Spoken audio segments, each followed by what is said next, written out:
Hello दोस्तों, स्वागत है आपका हमारे YouTube चैनल फैक्ट हब में।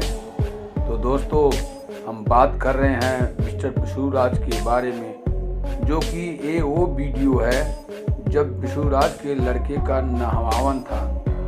उस दिन उनके घर हजारों के तादाद में पब्लिक इकट्ठा हुई थी और नाच गाना भी जमकर हुआ था।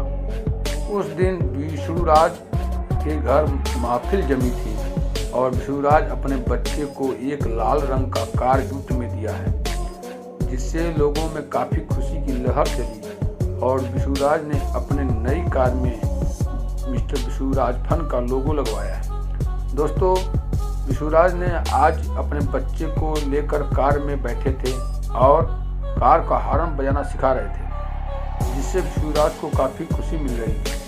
तो दोस्तों, इस वीडियो में विशुराज ने लोगों के चेहरे पर काफ़ी मुस्कुराहट ला दी थी और लोगों ने विशुराज के बच्चे को शुभ आशीर्वाद भी दिया और गिफ्ट भी दिया था। तो दोस्तों, इसमें गोरखपुरिया भौजी भी आई थी और सोहर भी गाए थे। दोस्तों, ये वीडियो कैसी लगी कमेंट करके ज़रूर बताएं और चैनल को सब्सक्राइब जरूर करें। धन्यवाद।